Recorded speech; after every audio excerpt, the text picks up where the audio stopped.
Working under constant pressure leads to resentment. Working towards a vision creates momentum. So my question for you is, are you putting way too much pressure on yourself right now? My guest today is a dear friend of mine. One of them goes, that one over there, she's big money. And it was my guest today. Her name is Amy Porterfield. Amy Porterfield, the ever amazing best-selling author of 2 Weeks Notice, Miss Amy Porterfield. A couple episodes back, I asked you, do you like when I start the episode like right away? Like almost like in the middle of a sentence, I just get going? Or would you rather me be a little bit more nice? Like, hey, how you doing? Welcome to the show. So glad you're here. Every single one of you who sent me a DM on Instagram said, cut the niceties, just get right to it. I mean, you're booked and busy. You've got things to do. So just know that every episode moving forward, I am just jumping right into it, which I'm going to do right now. Okay, so tell me if you can relate to this. Maybe right now in this moment in your life, or maybe you've had these feelings before. So here's the thing. You're not fully burned out in this moment. You're not like exhausted every minute of the day. Don't get me wrong. You're tired a lot, but you're not fully exhausted. You're not miserable, but you're not lit up either. You're not excited about the work you're doing. You're just like somewhere in this weird middle ground. Can you relate? Have you been there? I have absolutely been there.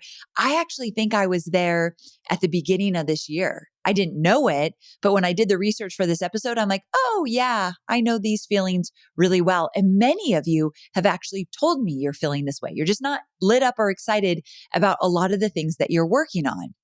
And here's the bad news. That's where dreams quietly die if we're not careful. So the good news is there's a way to fix this. But if you just continue to not be lit up, not be excited about your life or your business, that's where dreams just slowly die. And the thing is, like I said, this feeling is not rare. I hear it from many of my students. One of the advantages of me creating the Millie Club and my Made to Scale Mastermind is that I get to have really intimate conversations with women building businesses. So I feel like I get this front row seat to what it feels like to be in those first few years of your business, or just at that place where you're trying to scale and things feel a little bit messy. And it's easy to feel that feeling of, oh my gosh, I'm not lit up. I'm like the doer of everything. And that's exhausting. And while I was researching this episode and really wanting to get down to the heart of the matter, I came across this article from Forbes. Now, I teach people how to create online businesses, but a lot of the people that I serve, they are still in a 9-to-5 job and have a side hustle, or they recently left a 9-to-5 job. So the study by Forbes, it came out early in 2025, and the title of the article was Job Burnout at 66% in 2025. 66% of the people they surveyed were just burned out in their job. And again, this episode really isn't about full burnout. It's that messy middle, that just kind of really weird place where at the end of the day, if you're really, really honest with yourself, you're not completely happy. And the thing is, when I think about those numbers, I think about, that might be those in the workplace. However, so many of my students building businesses, it's the exact same feeling. The feeling of going through the motions, showing up, but not feeling truly connected to the work that you're doing or even the people that you're surrounded by. I was talking to my trainer this morning, like working out with my trainer, and she works with a lot of entrepreneurial women. And she said, it's so clear that we're in a season right now that so many of the women she works with, they feel detached from their work or detached from the people around them. And at the time of this recording, the world's kind of weird right now. Things are happening that are just really new and different to us. And we kind of don't know how to make sense of some of it. And so that's going to play a part. But again, you might not be feeling this now, but I bet you can relate like, oh yeah, I've had these feelings. Or some of you will feel this in the future. And I hope this episode will bring you some solace and just help you kind of move past it, because we cannot live there. If we don't catch this early, it can be really dangerous and it can turn into full on burnout. Because when you're not lit up by the projects you're working on and your surroundings in general, it drains your creativity. It drains your momentum and really it drains your joy. And the scary thing is about this is that you don't even realize it. It's just a little drip, drip, drip until it's not. And so that's why I think we need to talk about it. And more importantly, we need to talk about how to reignite the spark before it's totally gone. And that's what I want to do with you today. By the end of this episode, you will have a crystal clear plan to get back to creating, leading, and living from excitement, not obligation or responsibility. Let's move you out of the have tos and get you into the get tos. Now, I'm going to talk a little bit about joy today, which is not a topic I typically talk about, but I'm a little bit inspired by Hoda Coffee. So I love Hoda. I wish she was my best friend. I wish she could come over for coffee. And she recently quit the Today Show, as many of you know, and she's gone on to create a new business. And she has a brand new app called Joy 101. And I've been watching the responses and how people are engaging with this new opportunity. And there's a lot of really great buzz around it. One, because everyone loves Hoda, but also this concept of joy, we can't take it lightly. So, in the spirit of joy, let's talk about the first step that you can take. So, the first step is creating a mindset that actually makes room for joy, not just like in your business, but in every part of your life, but in your business too. So, to me, I'm a little bit warped. Like when I think of the word joy, it feels fluffy to me. Like I almost didn't bring it into this episode. It feels a little airy fairy, which is actually very sad, right? That I feel that way. But when I think of joy, I just feel like that's for other people. I know I'm embarrassed to even say that. However, joy can actually be a business strategy. And I've done my work around this and I know this is true. So for me, when I started to think about putting more joy into my life, into my business, especially my business, I realized, oh, I feel the most joy. We can replace the word joy with happiness or, feeling good. I feel my best in three ways in my business. Like there's three areas where if you inject joy, this is where they show up. Number one, proximity to my team. So my leadership team, especially because I get to see them the most, but every quarter we get together in person. In July, we meet at my lake house right after 4th of July as a leadership team. It's our quarterly retreat. That's the one that's the most fun. We try to get all our work done in one day instead of two. And the second day, as long as we get our work done, we get to go out on the water, out on the boat, inner tubing and having a great time and laughing and all that good stuff.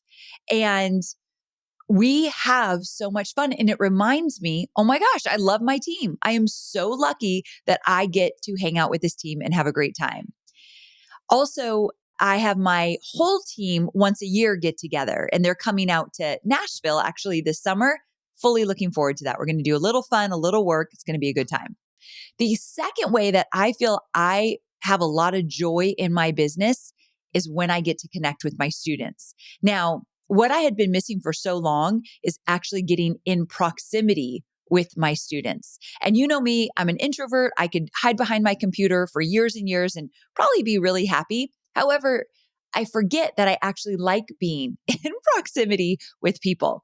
And so with the Millie Club and my other mastermind, I do live events now. They're small. There's like 20 or 30 people there, but I'm sitting down on couches with them and we're talking about everything under the sun. And I'm learning about who they are, the challenges they have. They're sharing their lives with me. That lights me up. It does. And I forgot how important it was to get in proximity with the people that I serve. And then the third way in my business that I find joy is working in my zone of genius on projects I deeply care about. Okay, so let me give you an example. The Millie Club is the club that I have for women that are around 500K or a little bit more, and they want to have $1 million plus business. And so we're starting at a very specific place in their business, growing from there. And I work with a group of 30 women for 6 months. So I'm into my second cohort now. Well, with my second cohort, I realized I want some curriculum. It's one thing to have a mastermind feel and do hot seats and conversations, but these women, they're on a mission. And so I created something called the Millie Method. And the Millie Method is 10 pillars around how to build $1 million business. Not necessarily from scratch, although we could use it that way, but more so once you get things going, you've got your courses or your membership and you have a small email list or a big email list. You know how to do business, but you want to scale. And so we talk about funnels and offers and customer journey and how to sell and how to build your team. Those are all the pillars. But I got to create it with two of the women on my team. I mean, I was typing away. I was in it. I was thinking about all the things that I've learned along the way to build a multi-million-dollar business. And it became a 300-page physical guidebook that I got to put on their tables when they arrived at the Nashville event. And that thing is so special to me. And it felt so good to create it. Like I loved it. It meant later nights. It meant sometimes working on a Friday, even though we have a 4-day work week, but it was worth it. And I had to talk to Hobie like, look, I know this is taking me a little bit longer than I thought it would, but I'm really loving it. And he's like, as long as you're loving it, I love it. So I was very fortunate for that. So those are the things that really bring me joy. The one thing I need to work on is what brings me joy outside of business. So my least favorite question you could ask me is, Amy, what are your hobbies?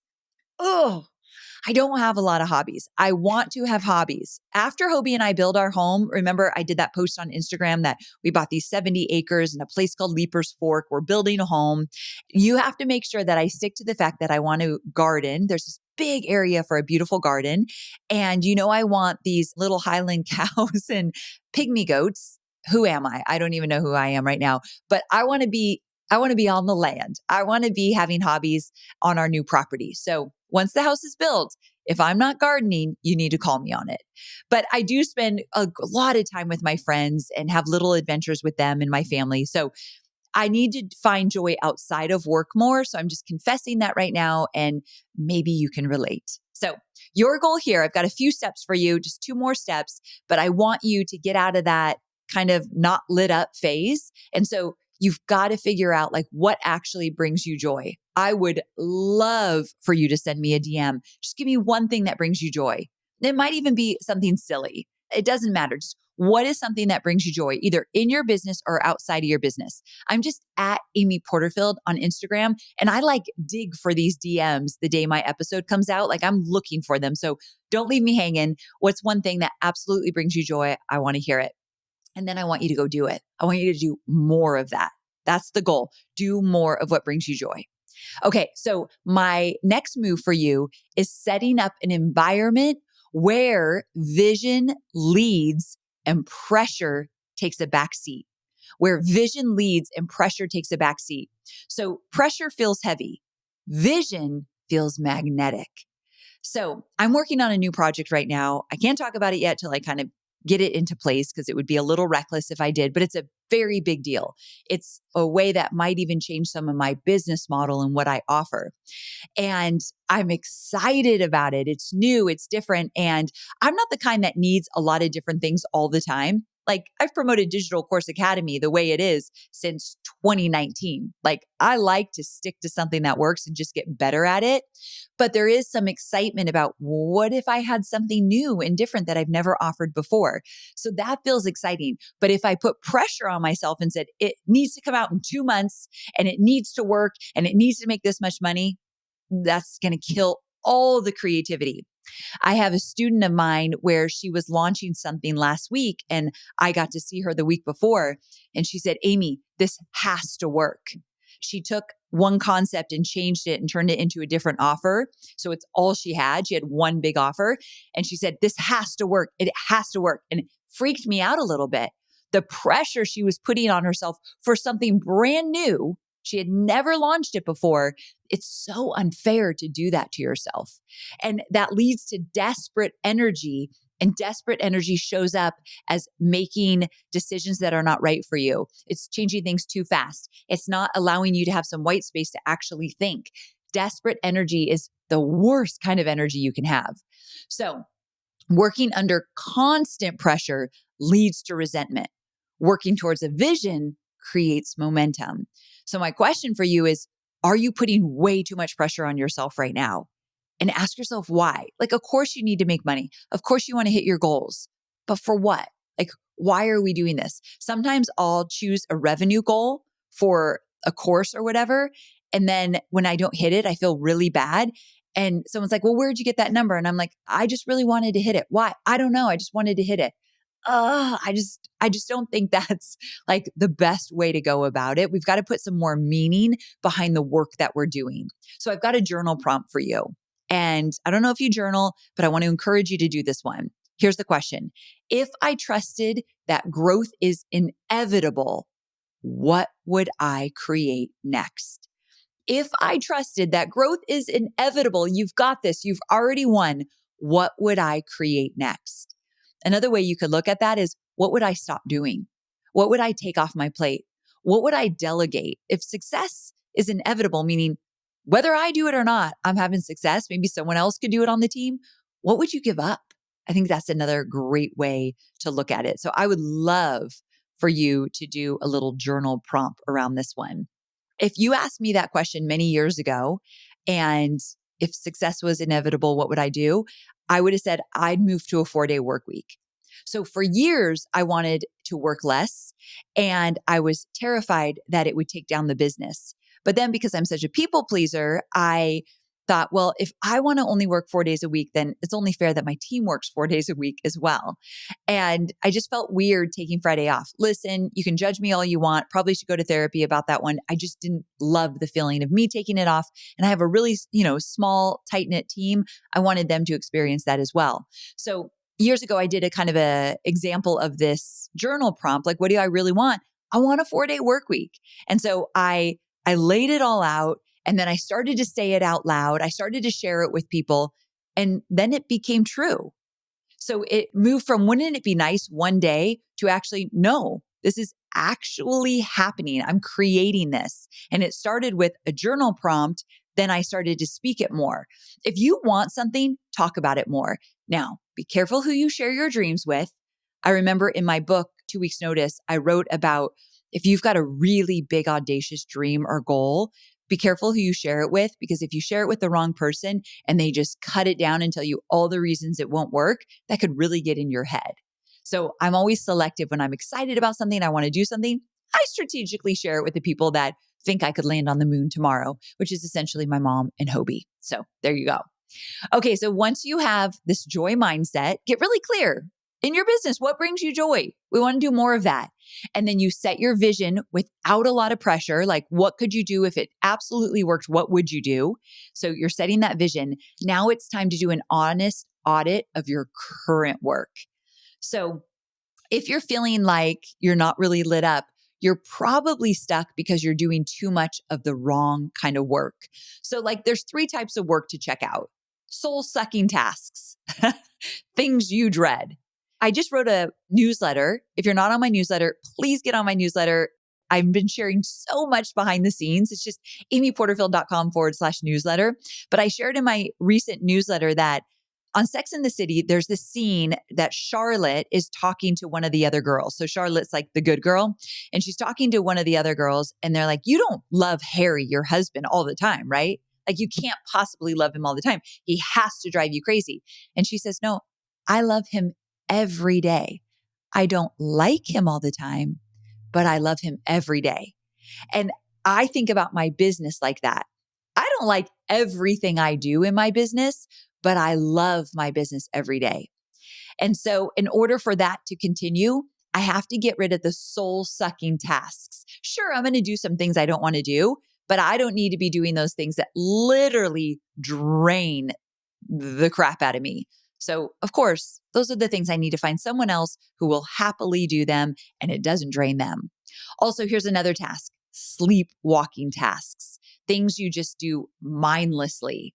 If you do too many things mindlessly, you feel mindless, like you feel empty. So you got to kind of be mindful of those. And then spark igniting tasks, things that challenge and excite you, like my new Millie Method guidebook that I created. That is a spark igniting task. So I'm not here to tell you that everything you do should be a spark igniting task, but I would love for you to do 3 columns just on a piece of paper.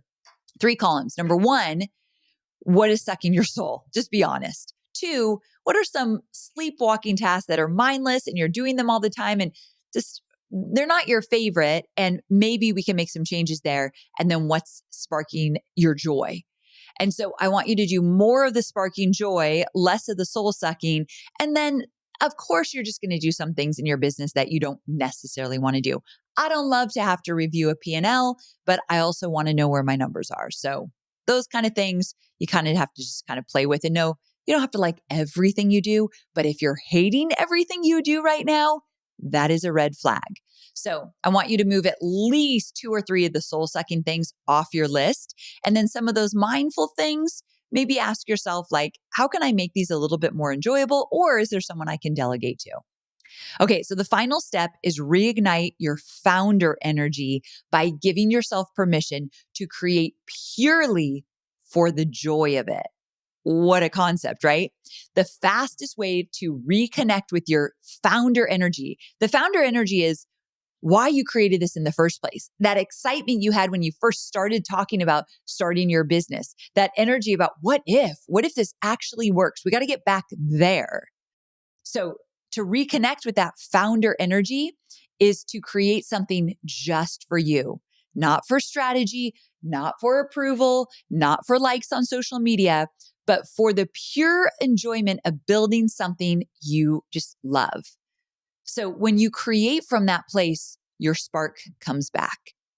A lot of my girlfriends, they do this like in their personal life where they love needlepoint, or one of my girlfriends is learning to crochet. One of my other girlfriends, she watercolor paints. She's not even good at it. She'll tell you, but she just likes to have these things outside of work. And she says, when I find joy outside of work, I come back into the work reignited. And I think that's really cool. So when I say create something just for the sake of creating it, I don't even mean for work. You could do it in your personal life as well.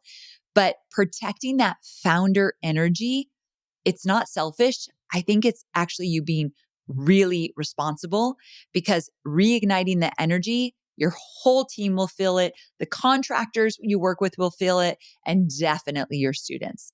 I think it's essential to keeping your business and your vision alive. So can you think of a one project that you want to create simply because it excites you? It could be in the business or out of the business. Like, what's something you always thought, oh, I really want to do that? One of my friends is going back to school for marketing. So she was a teacher by trade, and now she built an online business around supporting other teachers. And she just wants to go back to school and get a marketing degree because that sounds fun to her. Not so she can prove to people that she knows how to run her business. No, nothing like that. It just really interests her. So I thought that was really cool as well. So can you think of something that would really just make you happy to create or do? Let's go do it. Now, before I let you go, we do need to talk about resistance.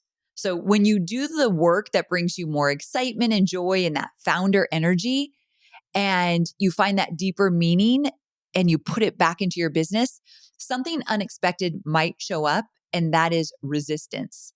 In the book, The War of Art by Stephen Pressfield, highly recommend it, The War of Art. He describes resistance as the invisible force that rises anytime we move toward growth, creativity, or real change. Resistance and excitement, they're not opposites. They're two sides of the same path to growth. So remember, feeling resistance doesn't mean the excitement is gone. It means you're getting close enough to feel the weight of what's possible. And that's what I don't want you to forget. And if we don't push through it, we don't just stay stuck. We miss out on the joy and the spark and the creative energy waiting for us on the other side. So it's okay to feel a little resistance when you're making some of these shifts. that means you're on the right path. So as you start inviting more excitement back into the work you do, and as you step into projects that truly light you up, stay mindful. If you hit some resistance, it's not a sign that you're doing it wrong or you're on the wrong path. It's a sign that you're getting closer to the work and the impact and the life that you actually want. What a concept, right? The only way out is through. So keep moving toward what excites you, even when it feels uncomfortable. I think that's where the magic is. So, a few things I want you to think of as we wrap up.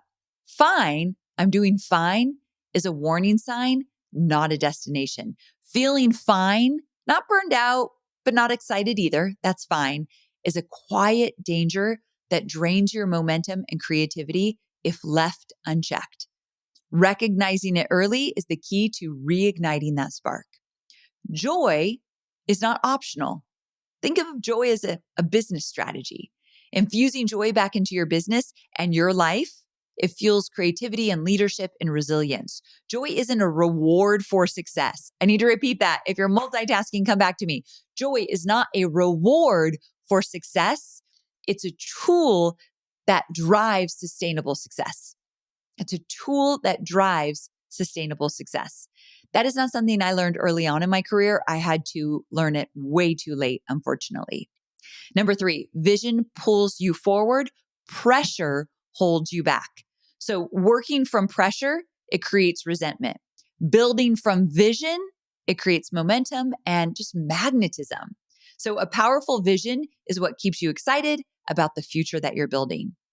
And number 4, your energy flows where your focus goes. So when you do an honest audit of your daily work, the soul-sucking work, the mindless work, the spark kind of work, doing a really honest audit and then figuring out what you want to delete or delegate or rework is such an important step.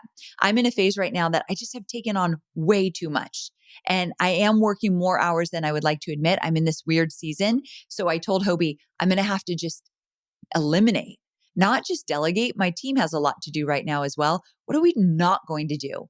I think there's some energy in that question. What are you not going to do? What are you willing to let go of, even though that's kind of scary, in order to bring some more joy back? And then remember your founder energy that usually happens right before you start your business or in the first few years. Even though you're freaked out, everything's messy and you're uncertain, there's a founder energy there that you want to get back in touch with. It's excitement, it's that creativity, it's like this vision, like, what if I create something amazing? Let's get back there. And to protect that founder energy, you've got to do things just for the sake of bringing you joy. You got to create a project, and who cares if 0 people like it, 0 people see it, and you don't get a bunch of social media comments around it. That's not the point. So I'd be so curious if you have something like that, like I'm going to do this just for me, please DM me. I would love to mention some of those on the podcast because I think it will spark. Some people are listening like, I don't even know what that would be. So if you know, DM me on Instagram because I would love to share that here. And then also just remember, resistance might come up.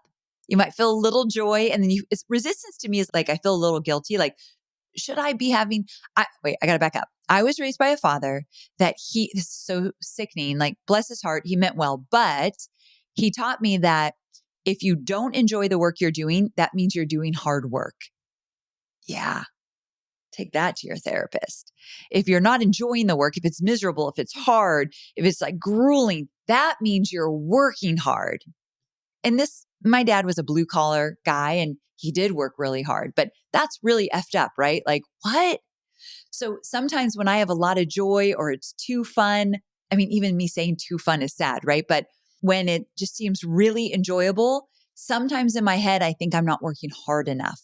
So I have to be really careful. And that's my version of resistance. So I'm pretty good at catching it now and like staying in the moment, but dang, that was a hard one to break for sure. So there you have it. If today's episode reminded you that your excitement is worth fighting for, I hope it did. I hope this episode reminded you that your joy, your excitement, your passion, you have to fight for it. Sometimes it gets away from you. So if that's what this episode did, then I did my job. And if you have a friend that's kind of in it in a hard season, not sure if things are going to work out for them, send them this episode because if they can infuse just a little bit of joy into what they're doing, they might just stay in the game longer so it actually starts to work. So there you go, my friend. Thank you so much for tuning in, and I cannot wait to see you again next week.